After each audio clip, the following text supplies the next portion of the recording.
Тойға барсан тойып бер, бар жұмысты қойып бер. Осындай қазақ мақалы бар. Ассалауму алейкум, құрметті достар. Мен бұрын тойларға қарсы болдым. Бірақ кейін тойларда мына қаншама қазақ ақша тауып жатқанын көрдім. Тойлардың арқасында қаншама қазақ байып жатыр. Қазақтар әнші, күйші, биші, тамадалар болып жұмыс істейді. Қазақтар тойлар өтетін кафелер мен мейрамханаларда, тойханаларда ұстайды. Мен қазақтың жақсы, бай өмір сүруіне көмектесетін нәрсені әрқашан қолдаймын. Қазақ әрқашанда бай болсын. Тағы да мына не тойда? Той томалақтардың өзінде қалыңдық пен күйеу жағының қазақ жігіттері мен қыздары бір-бірімен танысады. Мүмкін олар үйленеді, қазақ отбасылар болады. Жаңа қазақтар балалар дүниеге келеді. Жақсы ол. Барлығында шектеу болу керек. Өзіңізде шектеу керек. Себебі мен тойға отбасында 2-3 рет баратын отбасыларды танимын, білемін. Олар тойда көп тамақтанады, арақ ішеді. Бірақ Кеңес одағымен салыстыратын болсақ, қазір қазақтар арақты көп ішпейді. Құдайға шүкір, жақсы ол, өте жақсы. Кеңес заманында бір ауылға тойда болдым. Сол кезде қазақ жастар орындықтың астына түскенше арақ ішкен. Тойдан кейін үнеме кісі өлтірумен төбелес болатын. Сөйтіп, сол заманда арақ ішіп, іштерді қазақты бір-біріне қарсы қойған. Әдейі.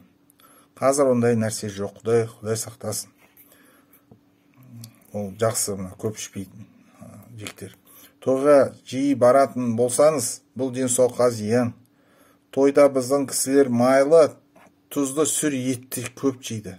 Майлы ет таза холестерин. Майлы ет жоғары қан қысымын тудырады. Сүр ет бүйректі зақымдап, буындарды ұрады. Оңтүстікте, оңтүстік Қазақстанда көптеген сүр етті жейді. Демек, қазақтар арасында жиі кездесетін ауру, қандай кездесетін ауру көп? Қан қысымын көтерілуі, буын ауруы, бүйрек ауруы. Тағда тойға құр алақан бармайсы ғой. Ақша апару керек. Біреулер 10 мың теңге апарады, ал байлар $1000, тіпті $10,000 сыйлыққа апарады. Егер сіз есептейтін болсаңыз, жыл бойы тойларға көп ақша кетеді, жұмсалады. Адам көп қозғалып, аз тамақтану керек. Кейбіреуіміз керісінше аз қозғалып, көп тамақтанады. Жазда Бурабай шипажайға бардық. Бөлектау тауына көтерілдік біз. Гидтермен сырттан қарадым, гидтер күніне 5-6 рет туристермен бірге жоғары төбенде түседі, жүреді. Шаршамайды башы, қарадым. Ал мен бір жігітті көрдім. Мынандай, үлкен, тоже тойды жақсы көреді мүмкін. Беті қыздарып кетті. Бөлектау тауының жартысына да шыға алмады. Өлдім деп жылады. Ол дұрыс емес деп ойлаймын. Қазақтың тойы, томалақтарын айтатын болсақ, жақында бір досым, құрдас мен досым қазақ менің қарызға ақша сұрады. Мен одан айттым, сен неге қарызға сұрайсың деп сұрадым. Ол маған айтады, жауап береді. Олына қымбат үлкен неке өткізу керек. Мен керек банктен кредит алдым, жалға алдым. Мен одан сұрадым, сен неге көп ақша қарызға аласың? Неліктен сен ұлға қымбат үйлену той өткізесің? Сен қарапайым жүргізушісі. Сондай қиын, қалай ақша осы ақша бәрін қайтарасың болғым? Ол маған бұлай деп жауап береді. Жаңа келін бай отбасынан шыққан дейді. Құдалар қыз ұзату, сырға салу, өте қымбат ресторан, қымбат сыйлық берген. Сондықтан біз арзан той қалай өткіземіз? Құдалар бізді кедей деп ойлайды. Мен досыма айттым, сен құдалар ертеме, кешпе, сенің отбасы бай емес, сен бай емессің деп екенін біледі. Содан кейін сен оларды алдадың деп ойлайды. Мүмкін және саған сендерге мына саған ренжиді. Құдалар тіпті қызын алып ажырасуға өтініш бере алады мүмкін. Сондықтан құдаларға барып шын айту керек. Сен қарапайым жүргізуші екен, ақша жоқ, қымбат той өткізе алмайсың деп айту керек. Ал сіздер, қазақтар, жігіттер, қалай қарайсыз? Мен дұрыс кеңес бердім бе? Әлде қалай? Бір рет жүргізушімен мен келе жатқанымда, ол мынандай жүргізуші, таксист, былай рөлде ұйықтап жатыр, ұйықтап қалады, былай бит жүргізе алады. Мен одан неге ұрыстым мен? Неге рөлде ұйықтайсың деп сұрадым. Апатқа түсеміз ғой деп.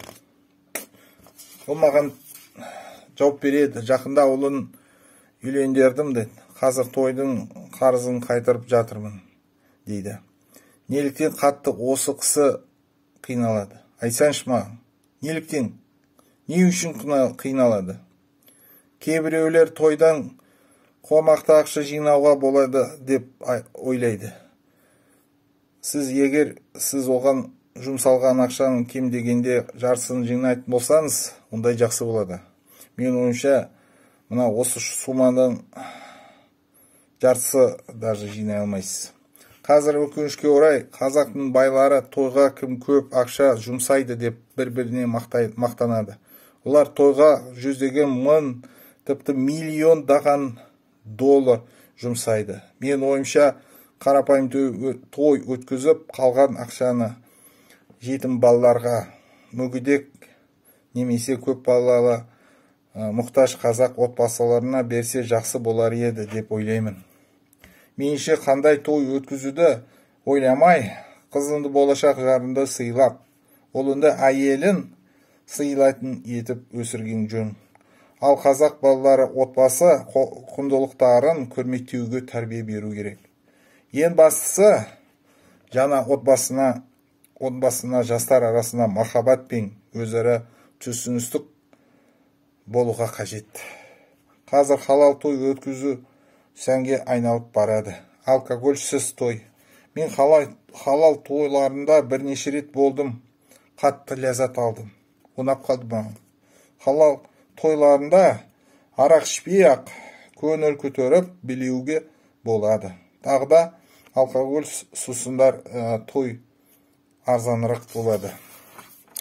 Той қалай өтетін көп нәрсе тамададан байланысты. Кейбір тамада мен қалай тамада туған сияқты. Оларда дарынды, таланты бар. Жақсы тамада мына той қызықты ойындармен, күлкілі әзілдермен жүргізеді. 5-6 сағат отырасың ғой. Тіпті уақыттың қалай өткенін де байқамайсың. Ал мерекелерді басқара алмайтын, жүргізе алмайтын тамадалар бар. Қызық емес, әзілдер күлкілі емес, барлық әзілдер ескі. Мысалы, отырасың ғой, және тойдың қашан бітеді деп күтесің. Мына тамададан менде бір сұрағым келеді. Жігітім, бұл саған не үшін керек, бауырым? Егер тамада жұмысы саған сәйкес келмейтінін сезсең, басқа нәрсе жұмыстап. Мен әркім адам көп ақша тапқан келетінін түсінемін. Бірақ осы жұмыс қолға келмесе, басқа жұмыс іздеу керек. Мен бір тамадамен сөйлестім, ол маған айтады, мына олар дейді, клиенттеріне ұйымдастырылар, маған 50.000 теңге төледі, сондықтан тырыспаймын деді. Мен оған айттым, сен дамыт тырыс, сондай атақ даңқ пайда болады. Мүмкін содан кейін клиенттер саған көп ақша төлейді. Бірақ мен ойымша, егер сен жақсы тамада болу қабілетті болмаса, онда сен нағыз тамада бола алмайсың. Ал құрметті достар, сіз осы мәселелерге қалай қарайсыз? Назарыңызға рахмет, сау болыңыз.